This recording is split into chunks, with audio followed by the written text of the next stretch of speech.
bienvenidos a 50 más IVA. Hoy contaremos la historia de los pueblos prehispánicos denominados canoeros del sur de Chile, quienes vivían en sus canoas cerca de la isla de Chiloé. Acompáñanos mientras exploramos la vida de estos pueblos, sus costumbres y su íntima relación con el mar, que moldeó su existencia y cultura. Descubriremos cómo estos hábiles navegantes y pescadores vivieron en armonía con su entorno, dejando un legado cultural que aún resuena en la región. Nuestro querido amigo, Fernando Troncoso, nos contará la historia de estos canoeros.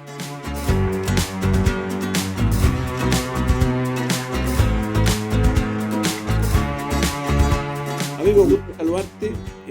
Bueno, para hablar de estos pueblos que a mí en lo personal me llamó mucho la atención y quise investigar un poquito, que eran los canoeros del sur, los nombran de muchas formas, principalmente porque son muy desconocidos.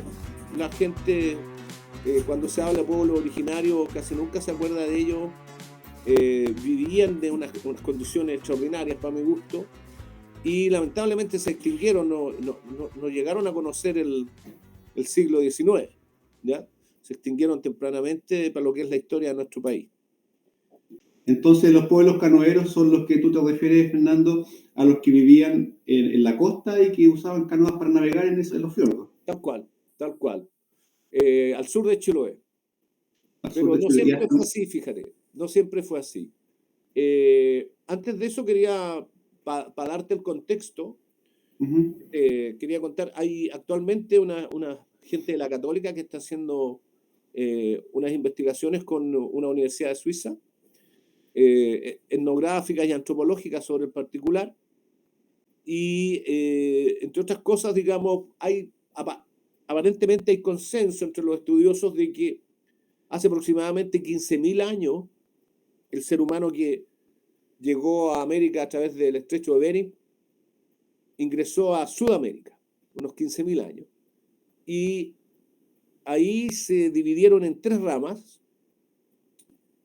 Una que se fue por los Andes, por decirlo de alguna manera, y que termina siendo todas estos pueblos altiplánicos, ¿cierto? Quechuas y demás.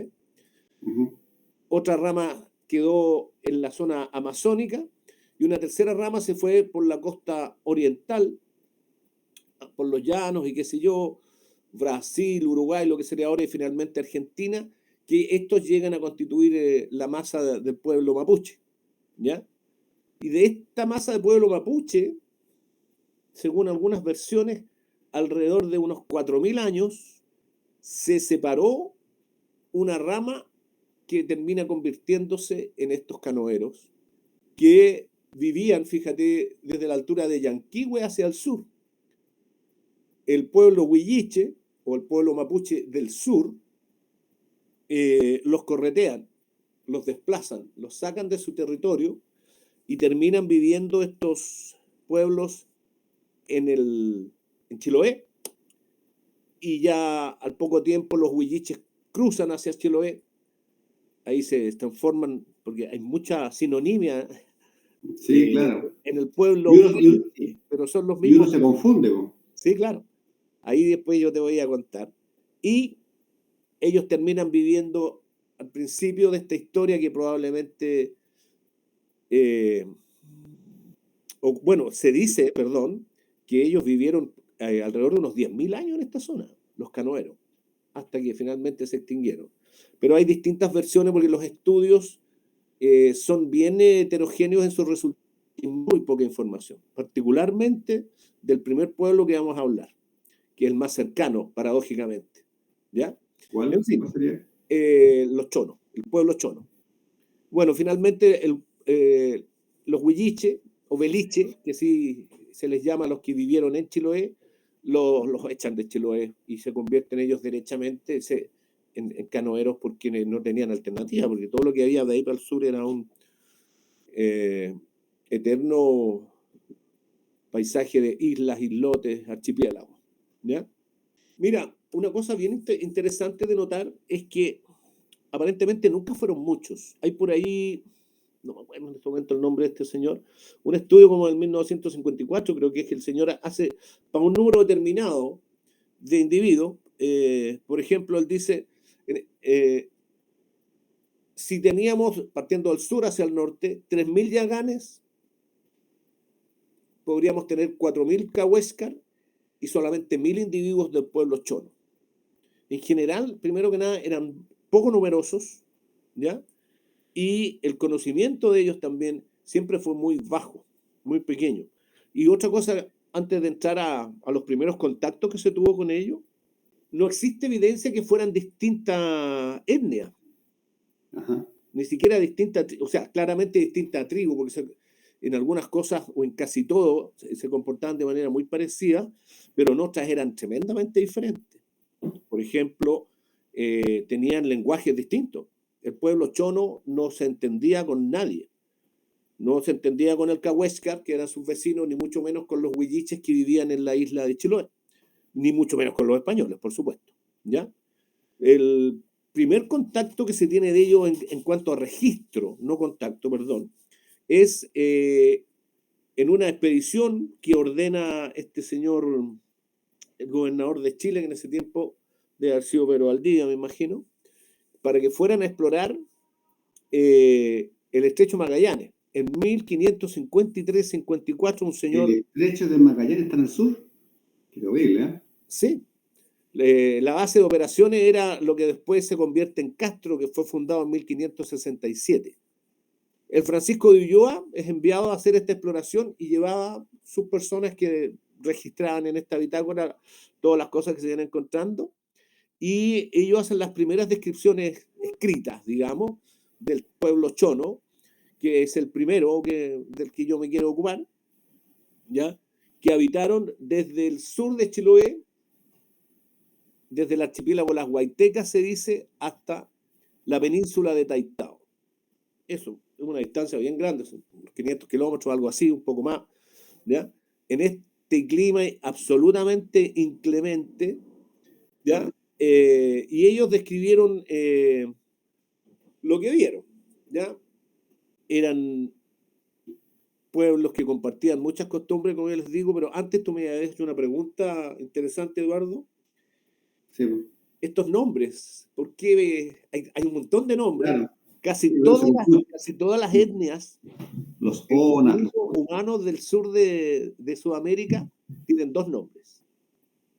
El único que no encontré uno que, o sea, tiene un nombre aparentemente según entiendo yo, pero nunca se ha usado tanto como, por ejemplo, el pueblo cahuéscar, que también se le llama la Calufe, ¿ya? claro, los Adacalufe. Claro, el pueblo cahuéscar se llama a sí mismo cahuéscar, que significa hombre en su lengua, que también tenían su lengua propia.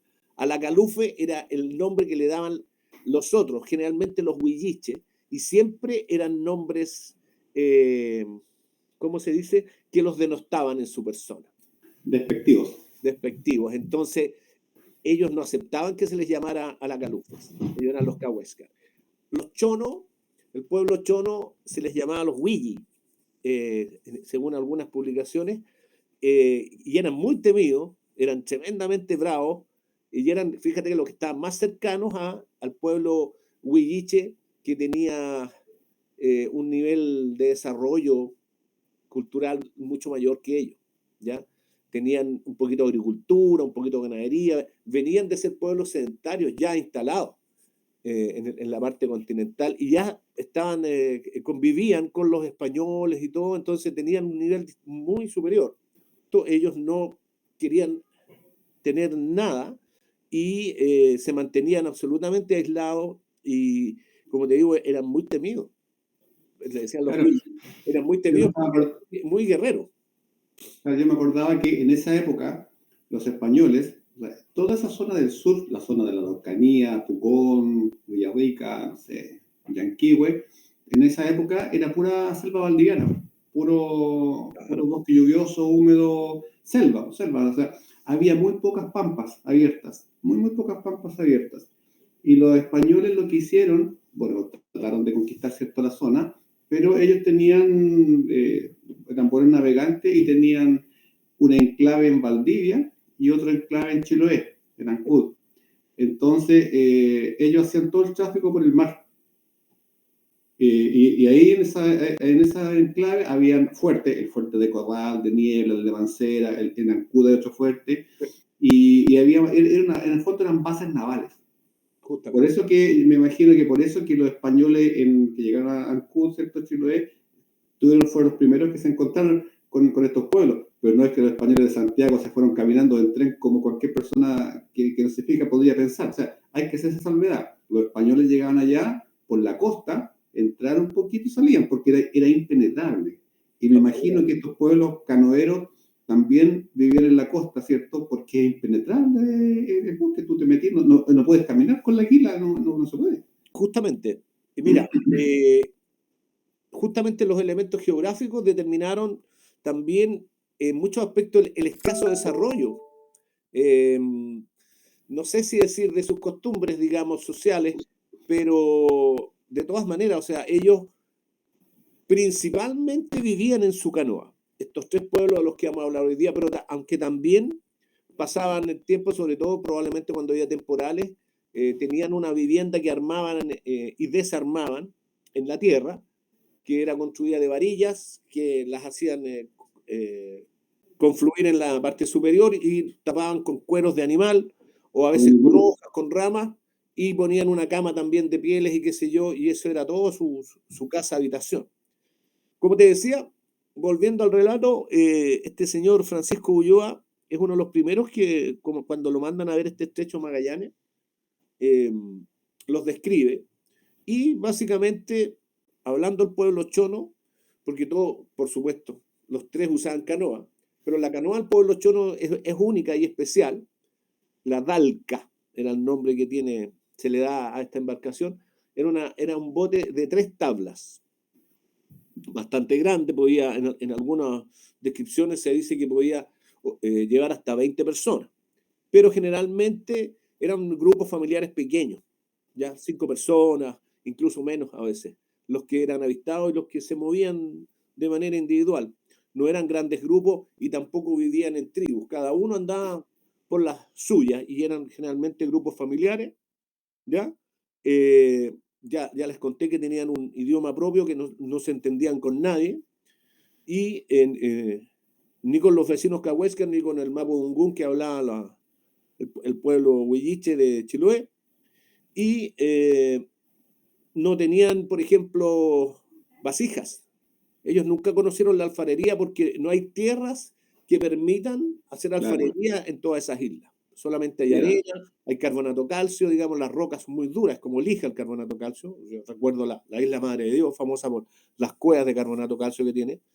Entonces, ellos solamente tejían canastitos, ¿ya? Con hierbas, que eran los que se ponían las mujeres al cuello y se lanzaban al agua a bucear, a recolectar mariscos y agarraban algún crustáceo o cazaban un pez, pero no conocían las vasijas de barro ni nada, de hecho cocinaban en pedazos de corteza o en piedras calientes. Hay un detalle muy interesante, ¿eh? Hay algunas personas, algunos autores o personas que dicen que de esta costumbre evolucionó el famoso curanto. Curanto. Pero yo no creo. Y a lo mejor la ciudad de Dalcahue, su nombre Dalcahue debe venir de la Dalca. Ahí sí. A lo mejor llegaban ahí. El sufijo hue significa, hace alusión al lugar donde hay un embarcadero. Y claramente Dalca es el embarcadero de las Dalcas, Dalcahue, ¿verdad? Claro. Linda ciudad. Lo que yo te quería decir, yo tengo por ahí un torpedo, no sé dónde lo habré dejado, con no son tantos tampoco, pero hay un montón de pequeños sufijos y prefijos que se cree que eran de la lengua chono, que todavía están en uso. Yo no creo esto de que esta costumbre haya evolucionado hacia el curanto, primero porque estos pueblos no se mezclaran con los huilliches que viven en Chiloé. Y los huilliches no le iban a ir a copiar sus costumbres, te lo aseguro. Estas cosas las describieron los españoles que los vieron por allá, por entre medio de los canales. Sino que además, para mí es muy notorio que la exacta costumbre, la exacta forma de cocinar el curanto en tierra se hace en Polinesia. En Polinesia. En Polinesia. Sí, claro, en Isla de Pascua y en otras islas de la Polinesia. Ah, mira, no Sí, sí, tenía sí. idea. Es bien notorio para mí, entonces, porque has de saber que hay varias teorías que apuntan a que parte de América puede haber sido colonizado Claro, por mar desde Polinesia. claro. De hecho, es notorio también que nuestros pueblos originarios son lampiños, para allá voy a ir al final del detalle de los chonos, son lampiños, tienen los ojos rajados, los pómulos salientes, elevados, Claro. muy similar a los polinesios. Sí, por En supuesto. fin, siguiendo con los chonos, ellos, ya les dije que andaban en bandas pequeñas, generalmente familiares, ¿cierto? Cocinaban su alimento de forma muy rudimentaria, conocían el fuego, cabrito, todos los canoeros, conocían el fuego pero comían las cosas, dice la gente esta de Ulloa, los que llevaron este diario de la expedición, mal cocinada, medio cruda, comían los pescados, los mariscos, cocinaban muy poco las cosas. En época estival recolectaban bayas, algunos brotes tiernos de plantas que ellos no definen bien, no las nombran, pero dicen que ellos pudieron reconocer muchas plantas que tenían en la madre patria. Las reconocieron por acá también, fíjate. O sea, en esas condiciones que tú mencionas, que vivían, no sé, una pura familia en una canoa, y con esas condiciones tan duras y la alimentación tan poco variada, es lógico que hayan sido una poca cantidad que no hayan prosperado. Es muy lógico. ¿Cómo vas a prosperar si vivís todo el año en una canoa, no tenéis dónde meterte al bosque, cocináis mal? Me imagino que tiene que ser un problema la reproducción, porque a lo mejor la endogamia tiene que haber sido alta. Mira, ¿Cómo un chono busca una polola en otra canoa? O sea, es muy interesante eso que tú mencionas, fíjate, porque primero que nada, los chonos son los menos conocidos, eran los menos abundantes y eran bien separatistas, digamos, no se juntaban mucho. De hecho, de ellos no se describe en la literatura estas fiestas de paso de adolescente a adulto que tenían los Cahuéscar, que tenían los pueblos terrestres del otro lado, como ¿cómo se llama? Como los Semnan, Huonas, digamos, que son de Tierra del Fuego, ¿ya? Que son las típicas fotos de Martín Gusín, de claro. gente con los cuerpos pintados, qué sé yo. No obstante, los que vamos a hablar a continuación, los Cahuéscar sí se pintaban, pero no hay que olvidar también que se desconoce mucho de ellos. Muy Claro, poco. me Eran imagino. los que menos se juntaban con nadie, los chonos. Sin embargo, fíjate, como te dije antes, no está demostrado que fueran de etnias distintas. Yo creo que venían de una rama única y se conservan de alguna manera las costumbres más profundas y arraigadas, independiente de que se van distanciando en el tiempo, qué sé yo. Por ejemplo, los pueblos del otro lado, los terrestres, ya sean los Cernam, qué sé yo, ellos tenían estrictamente prohibida la endogamia. Una persona, ellos le tenían un nombre. Otro día podemos juntarnos a conversar de los pueblos terrestres, porque también son otros cuantos. De hecho, hay unos que no conoce nadie, ¿ya? Como los Aush, también llamados Manikenk, ¿ya? Es muy interesante esa historia, pero eso para otro capítulo. Tenían asignado su territorio. Por ejemplo, yo me casaba con una mujercita y el grupo familiar, porque ellos eran un poquito más organizados socialmente, te asignaban un territorio y ese era tu cielo.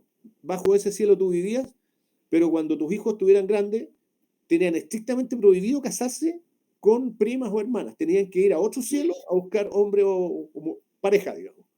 Entonces, a mí me cuesta creer que ellos hayan abandonado estas costumbres porque son como muy ancestrales. No obstante, tú tienes toda la razón, pero ellos vivían en unas soledades tremendas. Entonces era muy difícil encontrarse entre ellos, pero sí se describe, por ejemplo, por eso que los botes eran más grandes de lo que ellos necesitaban, que se juntaban para dar caza, por ejemplo, cuando había un cetáceo enfermo que andaba ahí en la superficie a medio morir saltando, se juntaban varias familias para darle muerte y tener comida por varios meses, o cuando uno de ellos varaba, también se pasaban la voz y llegaban varios, digamos. O sea, tampoco era una cosa que eran solitarios como un loro, digamos, ¿ya? Ahora... Seguramente deben haber tenido un grupo de WhatsApp para seguro. comunicarse en la... Sí. Tiene que haber sido muy difícil encontrarse porque esos lugares son muy remotos y, oye, está siempre lloviendo con Mira, el mar agitado, es muy a hostil. mí no deja de llamarme profundamente la atención, que no lo puedo ¿Cómo creer, sobreviven? ¿Cómo porque ellos, sobreviven? fíjate que está muy bien descrito, y ahí van a ver en las imágenes, lo perfecto que era el calafateo de sus canoas, que las tablas estas estaban cosidas, ellos sabían coser, sabían para qué servía esto de coser. Sin embargo, no usaban ropa, andaban pilucho. Y una cosa súper entretenida, a mí me encantó, realmente no es que me guste estar encontrando las inconsistencias de algunos relatores, pero eso a uno le enseña a tener cuidado también en cómo tú sopesas la información que hay disponible. Se describe por todas las expediciones españolas que se encontraron con ellos, que ellos usaban una capita pequeña que no les llegaba hasta el final de la espalda, hecha de pelos de perro. El pueblo chono mantenía unos perros de pelo largo y grueso que los trasquilaban en cierta época del año, y con ese pelo de estos perros ellos construían sus capas. ¿Ya? No así el cahuéscar y los yaganes, que se tapaban con pieles de animal normalmente. Ellos usaban esta pielcita pequeña de perro, sin prejuicio de que usaran también en otros momentos con tormenta, como fuera las pieles de lobo marino que ellos solían cazar. Sin embargo, algunos autores hablan de que ellos se tejían la ropa con pelos de guanaco. Y fíjate tú que, por supuesto que en toda la parte meridional, que se llama la parte sureña de esta parte de Chile, y occidental, o sea, hacia el Océano Pacífico, no existen los camélidos. En las islas, en los archipiélagos, no existen. Primero. Segundo, el guanaco de los tres o cuatro especies de camélidos que tenemos en Chile, 4, es el menos dócil. No existen los guanacos domesticados. Tú los puedes tener encerrados y qué sé yo, pero tenerlo como una vicuña, tenerlo como una llama, que las usan incluso como para transportar cosas, el guanaco es tremendo. Entonces, y mucho menos vaya a tenerlo para subirlo a un bote, a una canoa. Por ejemplo, se describe las canoas, lo vamos a ver más adelante, la canoa cahuéscar, que era de corteza. Si tú no te sabías subir, la rompías. Imagínate vaya a subir un guanaco. Entonces, sí, claro. Interesante, ellos tenían, yo creo que eran los perros, efectivamente, como Ulloa y los otros, unos jesuitas más tarde relataron, por allá por 1560 y tanto, que eran estos perros que ellos mantenían. Y no siempre andaban con ellos en el bote, en la canoa. Muchas veces, me imagino yo, lo dejaban por ahí en una isla, porque ellos deben haber tenido su territorio, cada familia que recorría, y de repente, y el perrito se conseguía su alimento por su cuenta, comía nutrias, comía pájaros, qué sé yo, y después se embarcaba un tiempo con ellos, después lo soltaban, en fin. Pero yo estoy absolutamente convencido que es más verídico pensar lo que relataron los españoles, esto, que eran pelos de perro los que hacían su capa, ¿ya? Y en cuanto a las creencias del pueblo chono, no se sabe nada. No hay nada cierto. Probablemente muy parecida a los que podían haber tenido los cahuéscar, eran entre animistas y bien tenían las religiones que tenían, porque tenían un Dios supremo creador, pero eran bien animistas, ¿ya? Había espíritus o demonios, como tú quieras llamarle, del viento, del trueno, qué sé yo, del mar. Y en cuanto a los muertos, no dice mucho el pueblo chono, según algunos hallazgos, pero tenés que considerar que estaban muy dispersos. Segundo, este clima húmedo destruye rápidamente los cadáveres, incluso los huesos duran pocos años. No estamos hablando, además son muy pocos milenios, las cosas no se petrifican en miles de años, tiene que ser mucho más. Entonces se perdía mucha evidencia y más encima ellos en aleros rocosos, en lugares muy pobres, por decir así, Claro. dejaban los cadáveres y los cubrían con ramas. No los enterraban, no había Ahí, por último, una los tumba. zorros, los animales los caboñeros se los tienen que comer de una. Entonces hay muy poca evidencia de eso.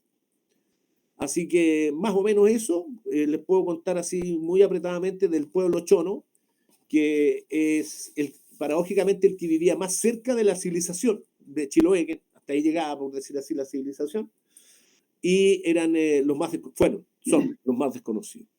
Oye, Fernando, ¿cómo fue cuando estos pueblos se encontraron con el hombre blanco, digamos, que venía de España, con los españoles?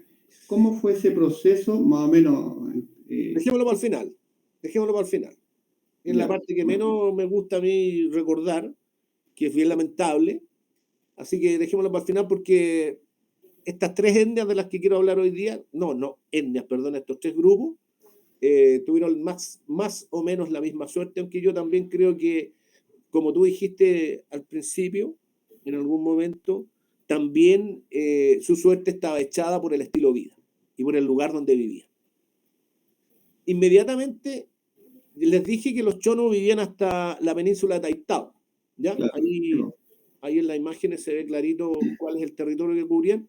El pueblo Cahuéscar, también conocido como Alacalufe, pero que para ellos era una palabra que los denostaba en su persona, no les gustaba. El pueblo Cahuéscar vivía desde esta zona, desde la península de Taitao hasta el margen norte del estrecho Magallanes. No se andaban con chicas estos muchachos. el continente, entonces, claro. Tremendos territorios, miles, literalmente, miles de islas, islotes, pequeños archipiélagos, ¿ya? También tenían su lengua propia, ¿ya? Que no se cruzaba en absoluto ni con el mapudungún, ni con el chono, ni con el que hablaban los yaganes, ¿ya? Y ellos tenían una embarcación distinta, que se llamaba el Jayef, y era hecha de cortezas, generalmente de ciprés de las Huaytecas, que es una maravilla porque es fragante esa madera. Yo tuve la oportunidad de olerla. Hasta el día de hoy tengo unas virutas de ciprés de la Huayteca en mi casa en un frasquito y huele a zanahoria fragante. Es una cosa que no se puede creer. Maravilloso. Bueno, ellos... ¿Perdón? ¿Tú has viajado a esos lugares? ¿Has estado ahí? Por ahí, no mucho, pero he andado por ahí. Estas particularmente me las conseguí en Chiloé. Ya. Bueno, estas cortezas describe la gente de Ulloa de nuevo. Era una corteza gruesa, como dice, como el grueso de un dedo, ¿ya? No era una corteza así como, me imagino yo, siempre he querido conocer una canoa de los indios norteamericanos del norte, que las hacían con corteza de abedul, ¿no? Y el abedul tiene una corteza pero finísima. No, esta era Como esas canoas canadienses. Claro. Sí. Sí. No, la corteza de ciprés, una corteza gruesa, bien sólida, no obstante, está descrito que si tú no te sabías subir, arruinabas la canoa, ¿ya? De todas maneras, eran frágiles. Las viviendas eran exactamente iguales, ¿ya? Mantenían más o menos las mismas costumbres, con mal tiempo ellos podían pasar en tierra y con este ruco que se hacían con unas ramas que encontraban en la parte superior y las cubrían con pieles que andaban trayendo, porque no en todas partes tú podías encontrar hojas grandes, pensando que tú una hoja de nalca o algo así. En otras partes había unos matorrales nomás. Y además ellos las desmontaban, entonces ellos andaban con estas varillas, ellos estaban siempre asegurados. Si llegaban a una playa que era pura roca, ellos iban a tener su ruco armable igual. Ellos no dependían de si iban a llegar a una playa con ramas o sin ramas, ¿ya? Era labor de la mujer. La mujer era la que armaba y desarmaba la casa, ¿ya? Los hombres cazaban, hacían los utensilios, hacían las embarcaciones, pero casi todo lo demás lo hacían las chiquillas. Ellas se iban a bucear, A bucear. desnudos como andaban, buceaban para ir a sacar los mariscos, ¿ya? Aparentemente a no poca profundidad, se ponían, como les decía, también ellos, los Cahuéscar, tenían estos cestos que ellos tejían, y se metían, tenían unas asas o dos asas, estos cestos se los ponían al cuello y con eso se sumergían y lo iban llenando con todo lo que podían recolectar. Sin embargo, eran, para mi gusto, estas cosas demuestran, ¿cómo decirlo?, un poquito más de evolución en el comportamiento social, si tú quieres. Los varones cahuéscar usaban un bonete de plumas de gaviota, los varones. Las mujeres usaban collares de conchitas, pulseras también. Bien está dicho de que cuando están satisfechas las necesidades más básicas, hay espacio para el arte, para otro tipo de expresiones o otro tipo de interés.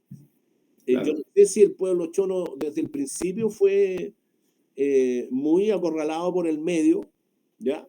O eran más espartanos, se sabe tan poco de ellos, pero de ellos no se describe ninguna de estas otras manifestaciones, fíjate. ¿Ya? No obstante, aparentemente eran muy buenos artesanos, o sea, una cosa es construir tu canoa con corteza, que es bastante más frágil, y otra cosa es construirla con tabla. Tienes que echar abajo el árbol, rajarlo y construir la tabla, darle la forma. La gente de Ulloa describe que eran muy estilizadas, que tenían la forma de un uso de telar, pero las puntas eran alargadas. O sea, tengo una imagen por ahí. Yo no puedo imaginarme cómo obtenían las tablas o cómo obtenían la corteza de esos árboles tan grandes y después armarlas. No puedo imaginarme cómo lo hacían. Todos estos grupos tenían, en cuanto a sus herramientas, hachas y hachuelas, se describe. Yo creo que eran de piedra y con ellas hacían este trabajo. Quién sabe cuánto tiempo les tomaría. Señor director, ahí por favor ponga las imágenes de las embarcaciones. Bueno, estos cahuéscar también se pintaban el cuerpo, ¿ya? Con tierra y mezcla de tierra y aceite de foca, ¿ya? Y usaban los colores blanco, negro y rojo en algunas ocasiones, no siempre se pintaban, ¿ya? Y ellos usaban como vestimenta una capa de piel de animal que les llegaba un pelito más abajo de la cintura. Entonces describen estas personas que cuando se encuclillaban les tapaba todo el cuerpo, ¿ya? Y se colgaban con una cuerdita al cuello. Entonces, y si el viento venía de otro lado, ellos giraban la capa en el sentido donde venía el viento. Pero no usaban pantalones, ni camisa, ni nada parecido. Era una capa un poco más grande, que en este caso no era de pelo de perro, sino que era de piel de animal. Yo no me puedo imaginar cómo podían vivir con tanto frío y pilucho. ¿Cómo sobrevivían? Mira, los españoles dicen que olían terrible. Y esto era aparentemente porque ellos se cubrían el cuerpo con grasa de lobo marino y no se la quitaban para ponerse otra capa. Entonces los ácidos grasos se oxidan con contacto con el oxígeno y literalmente se ponen rancios. Entonces imagínate una capa tras otra capa y tras otra capa, ¿ya? Se les describe a todo esto, a ellos, que tenían el pelo muy negro y muy grueso y que eran muy morenos, dicen los jesuitas, por las inclemencias del tiempo y por la mugre que tenían pegada encima, porque claro, es como bañarte en manteca. Animal, pero independiente que tú te eches esta manteca encima, sin duda que ellos habían desarrollado un metabolismo que les permitía enfrentar estas inclemencias, porque pilucho, imagínate, literalmente una cosa tremenda. Bueno, de los cahuéscar se conoce que ellos creían en un ser supremo que llamaban Cholas, ¿ya? Que era el creador de todo, pero que había uno que yo no sé, incluso fíjate, yo me he encontrado con unos cómics modernos, una vez que fui con mi hija ¿cómo se llama ese festival que hacen ahí en la estación Mapocho? Comic Con. A la Comic Con, con mi cata, me compré yo porque me llamó mucho la atención, a mí siempre me han llamado la atención estos pueblos, que hablaban de Ayayemá, o Ayayema, ¿ya? Parece que es Ayayemá, que era una suerte de demonio que era como el rey de la tierra, ¿ya? Cholas, que era el creador, estaba allá arriba en el cielo, pero Ayayemá estaba aquí abajo en la tierra y era el que dominaba, y Dios nos libre y nos guarde si caíamos en mala con Ayayemá. que aparecía y desaparecía cuando a él le placía, digamos, y hacía de las suyas, ¿ya? Sin duda que, de nuevo, no conocemos realmente qué creían o qué no creían los chonos, pero capaz que también, como los otros iban a tener dioses y toda una cosa tan florida y ellos nada, ¿ya? Misterio misterioso, ¿ya? Ellos tenían sí funerales solemnes. Cuando se moría alguien no era cualquier cosa, no era el grupo familiar nomás que lo enterraba en un hoyito y lo abandonaba tapado con rama, no, se juntaban, tenían estos, como les digo, funerales solemnes, y se describe también que hacían esta iniciación de los varones jóvenes, ¿ya? Tenían unas pruebas de supervivencia para los jóvenes, tenían que confeccionar objetos, y finalmente cuando ellos pasaban todas estas pruebas, o sea, ellos tenían que demostrar que eran capaces de sobrevivir y por lo tanto estar a cargo de un grupo familiar. ¿Te fijas? O Iban a sea, sobrevivir. por lo que tú estás mencionando, en ese tiempo esas ritualizaciones y esas pruebas es el equivalente como hoy día, no sé, la prueba, la PSU, ¿ya? O sacar un título. Sí, O claro. sea, la reflexión que hago es que desde siempre, el hombre, la mujer hoy día también, ¿cierto? Pero aquel entonces solamente el hombre, tenía que emanciparse, tenía que formar su propia familia y demostrar que está capacitado para eso. O Capacidad. sea, Claro. la evaluación a la que está sometido el ser humano Sí, ha sido claro. siempre. Bueno, imagínate, ningún suegro le iba a confiar su hija Claro. si este gallo no era capaz de cazar un lobo marino o de construir una canoa. ¿Ya? A ese tiempo no hacían la tómbola como hace ahora para ir No. para entrar al colegio. Bueno, ellos finalmente cuando aprobaban, me imagino que aprobaban todo, hacían una celebración final, se juntaban, por supuesto, varias familias y qué sé yo, con estos cuerpos pintados, ¿ya? Y ellos se describe que tenían cantos y danzas bastante simples, bastante descriptivos de elementos muy simples de su vida, qué sé yo, la ballena salió a la superficie y se comió unos peces, de ese estilo, ¿ya? Claro. Una cosa que a mí me llamó mucho la atención como explorador y aventurero que he sido, que se describe que ellos conocían el fuego y era tan importante en su vida, porque el padre, el jefe del grupo, asignaba las tareas, ¿ya? Y él dirigía, qué sé yo, que una de las tareas clave de su vida diaria era mantener el fuego.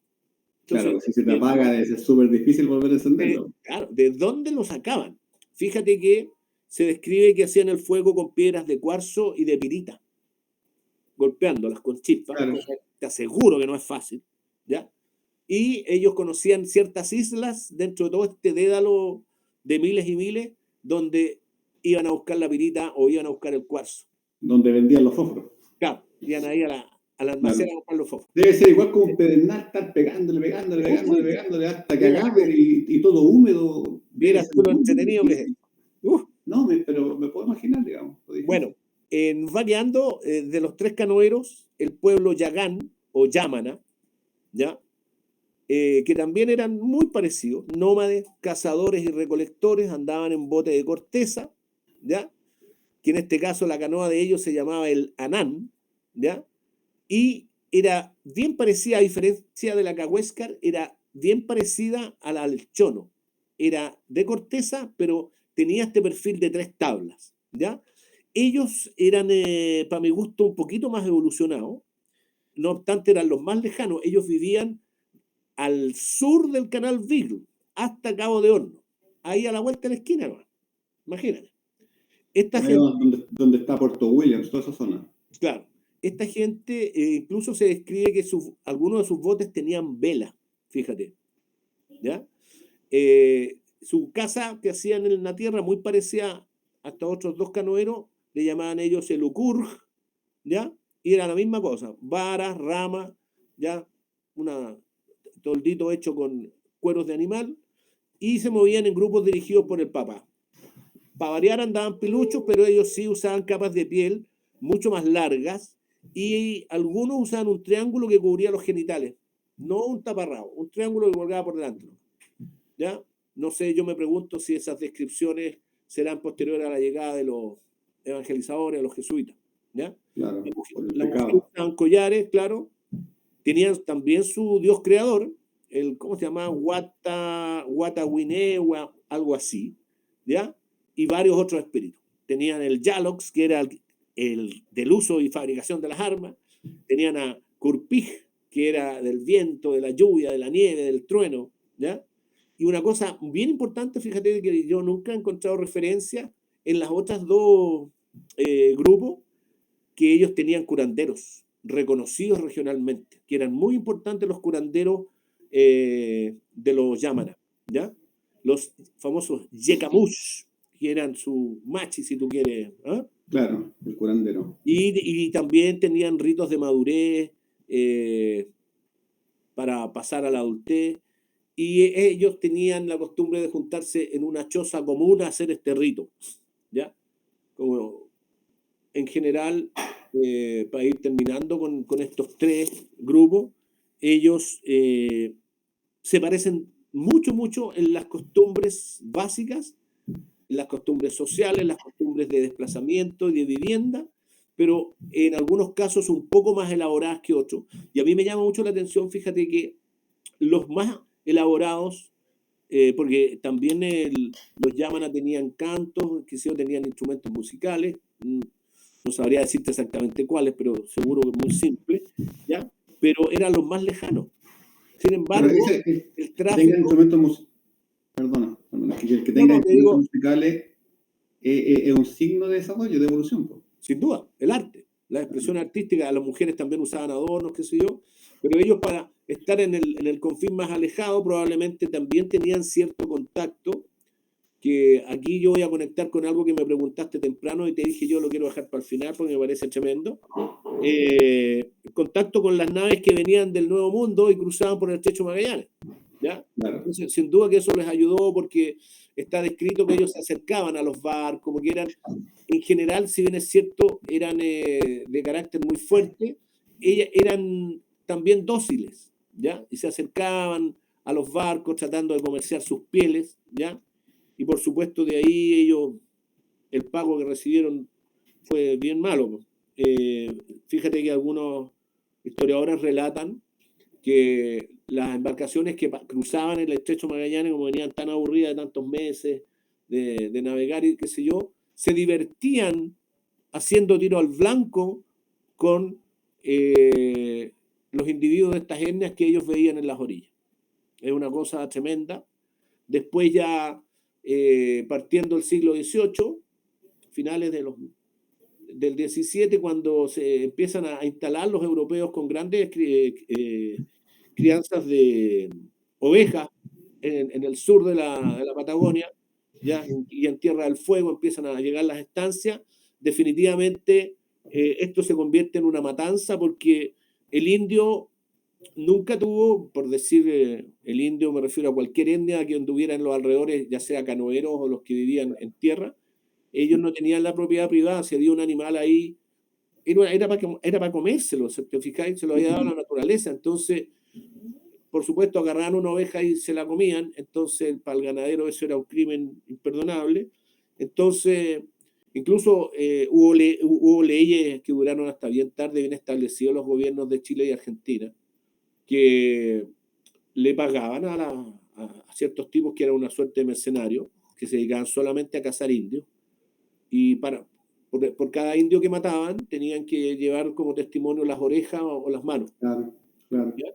Entonces, muy cruel todo eso, muy abominable y cruel. Claro, en algunas partes, para no agarrarlos a balazos, les regalaban ropa que venía contaminada con enfermedades conocidas, ¿ya? Con gripe, con viruela particularmente, otras cosas. Y así, terminando el siglo XVIII, ellos se extinguieron. Hubo una iniciativa jesuita, en este momento se me escapa el nombre de la isla, en el sector chileno, si tú quieres, un poquito más al norte, claro, donde los juntaron, la isla Guaná, creo que se llama, no importa, los juntaron en una isla, en unas barracas, es una cosa absolutamente ajena a su realidad, a su vida diaria. Claro. Ellos amaban, por supuesto, eran seres completamente libres, estar arriba de su canoa. Hay historias de chono, de gente del pueblo chono que fueron llevadas a Chiloé, qué sé yo, y los ponían a trabajar y los esclavizaban a los indios, y por eso también algunos también creo que fueron llevados a Europa también, como... bueno, esa es otra historia particular. Claro, y los tipos al poco tiempo se rebelaban y se mandaban cambiar. ¿ya? Claro, hay una familia que fue llevada a Suecia, si no me equivoco, o por lo menos en Suecia. Acuérdense que en Bachelet 2 repatriaron los restos, que los encontraron abandonados en un buceo, en una bandeja, así los huesitos de estos pobrecitos pajaritos Claro. que murieron allá en una suerte de zoológico al aire libre. Claro, sí, bueno, era muy común eso en Europa, en Bélgica, en Inglaterra, era muy común. A mí me cuesta creer que escasamente los consideraran seres humanos.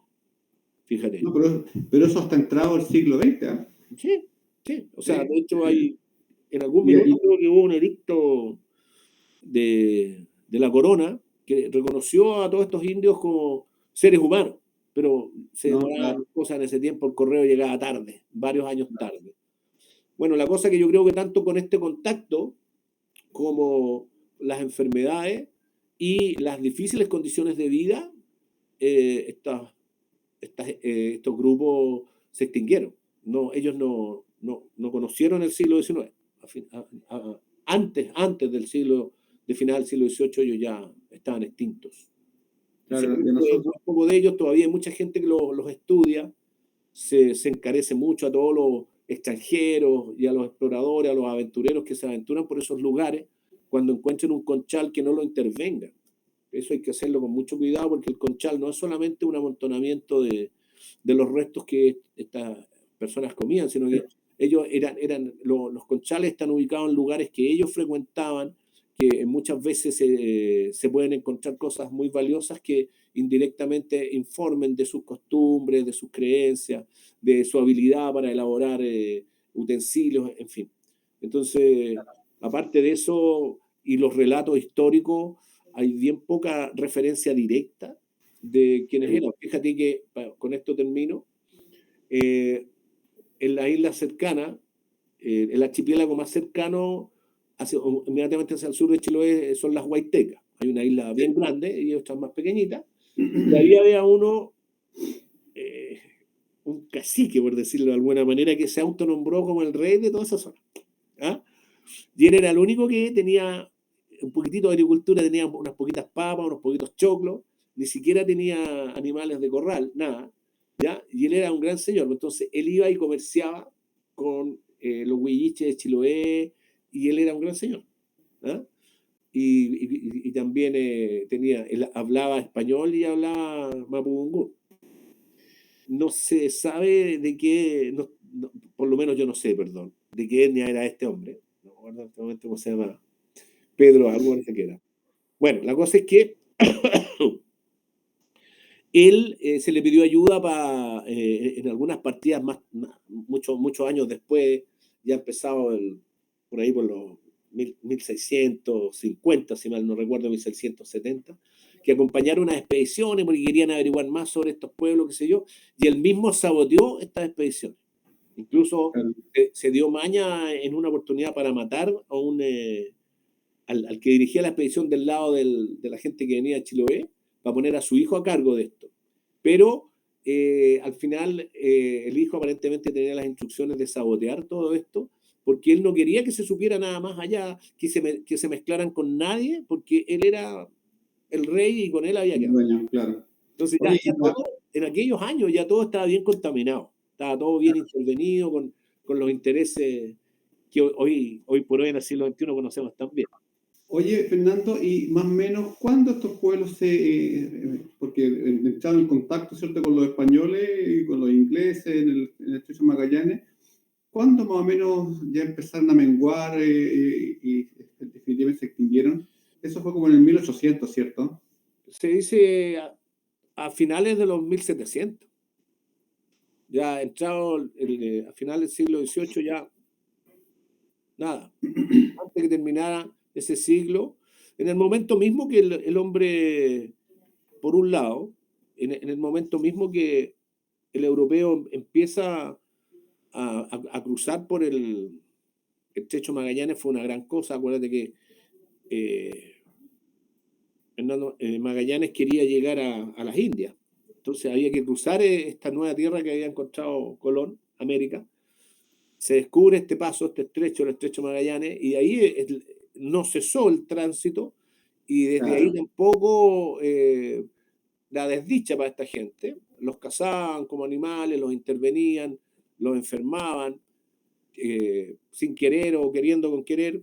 Y además, como estábamos conversando desde el principio, quizá particularmente en los pueblos canoeros que vivían en ese lugar tan tremendamente inhóspito y con tan pocas oportunidades, estaban condenados a la extinción por la condición Claro, misma de su...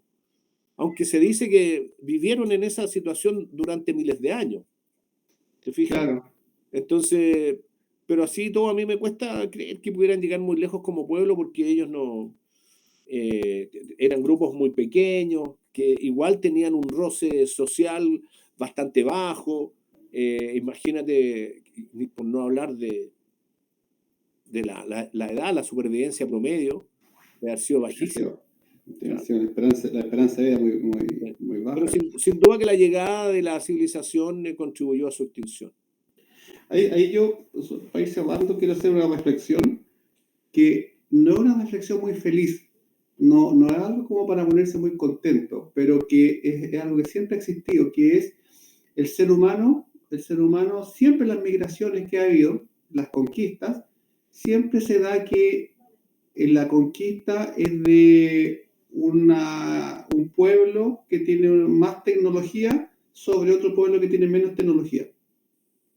¿Ya? Un pueblo que tiene, una nación que tiene más tecnología, que está más desarrollado, entendiendo el desarrollo por tecnología, bienes materiales, ¿cierto? Para no hablar de un desarrollo ético ni espiritual, digamos. No estamos hablando de eso, para que no estemos en esa. Pero cuando hay un país, una nación, un imperio, un pueblo, que siempre se da que el que tiene más tecnología o el que tiene más desarrollo, ¿ya? Se impone, ¿cierto? Sobre el otro. Caso, en toda la historia hay, pues, los romanos llegaron a ser lo que fueron porque tenían la tecnología de la espada, el acero, la metalurgia. Los españoles cuando llegaron a América, todos los pueblos o desaparecieron o fueron absorbidos. No hay forma de que no sea así, en ninguna parte ha sido distinto. Sí, claro. Es que yo creo que no tiene que ver con el desarrollo de la sociedad, tiene que ver con la naturaleza humana. Te mencioné yo que los chonos esclavizaban a los cahuéscar. Los esclavizaban, los vendían o los regalaban. Sí, Imagínate. claro, los mapuches también hacían eso, esclavizaban mujeres, se las Gastaban robaban. mujeres, sí, pero era un Claro, poco, era una dinámica, aparte que eran pero guerreros tiene, ellos, era pero para tiene que ver con las tener dinero. herramientas, claro, tiene que ver con las herramientas que tienes para hacer eso. Sí, claro. ¿Cachai? ¿Por qué? Claro, porque los chonos hacían eso, los cahuéscar, ¿cierto? Pero de una manera muy precaria. Cuando llega un invasor, lo trae a escala industrial. Sí, claro. Trae barcos con pólvora, ¿cierto? Entonces, la cantidad, ¿cierto? La escala es la que permite hacer desaparecer a tu pueblo para arrebatarle lo que está ahí. Pues yo te mato, ¿ya? Pago por tus orejas para arrebatarte ese territorio, para yo poner mi estancia, tener ganado, tener ovejas, exportar la lana para Inglaterra, ¿cachai? La economía de Entonces, escala. siempre ha sido así. El Imperio Español no conquistó América, ¿cierto?, para traer la palabra de Dios. La conquistó para expoliarla a través de un monopolio por la fuerza, ¿cierto?, llevarse todo. Exacto. Inglaterra, todo, los chinos en su época, los mongoles, siempre ha sido así. Es súper, solamente va a cerrar con una reflexión La que somos naturaleza, así, po. la Te naturaleza. aseguro que te aseguro que si hubiera habitantes en la Luna, igual nos piteríamos los habitantes en la Luna. Bueno, por eso que Es- nadie viene para acá. Eso demuestra que la vida claro, extraterrestre es inteligente. claro, somos como un cáncer, siempre queremos lo que no tenemos y destruimos, Virus. matamos para... Claro, somos como un virus. Entonces, por esa reflexión un poco feliz, te quiero dar las gracias, Fernando. De verdad yo sabía muy poquito sobre estos pueblos canoeros y me quedo con la impresión de que estaban condenados. Primero porque llegaron los españoles, ¿cierto? Los navegantes por Chucho Magallanes, pero segundo porque las condiciones eran muy rudas, muy hostiles Tremendo, como tremendo. para generar grandes asentamientos humanos, por ejemplo, en la zona central o en Centroamérica, en otras mesetas, ¿cierto? Que acá fue un accidente de la naturaleza que estas personas pudieran sobrevivir, era Probablemente muy difícil. aventurero. Probablemente aventurero. Si tenemos la oportunidad, si ustedes me invitan de nuevo a hablar de los pueblos terrestres, Sí, pues, está el caso, como yo les mencionaba, del pueblo Aush, que también era el apelativo que les tenían otro pueblo, porque Aush significa pescado, porque ellos olían a pescado. ellos fueron arrinconados en una parte de Tierra del Fuego por otro pueblo. Y ahí quedaron, ahí murieron. ¿Pero qué fueron a hacer ahí? Se supone que en aquellos años, estoy haciendo spoiler, en aquellos años estaba conectado con el continente, la isla grande de Tierra del Fuego, y hoy día están a 3 kilómetros de distancia, pero en ese tiempo estaban conectados, podían pasar caminando porque este pueblo, según algunos investigadores, nunca tuvo canoas, no eran pueblos, eran solamente cazadores y recolectores, y se fueron detrás de los guanacos para allá a aventurar y nunca más salieron de ahí. Y después llegó el otro pueblo vecino que no eran muy amigos y los arrinconaron ahí hasta ahí llegaron. ¿Okay? Entonces, claro, ¿quién llegó a esta gente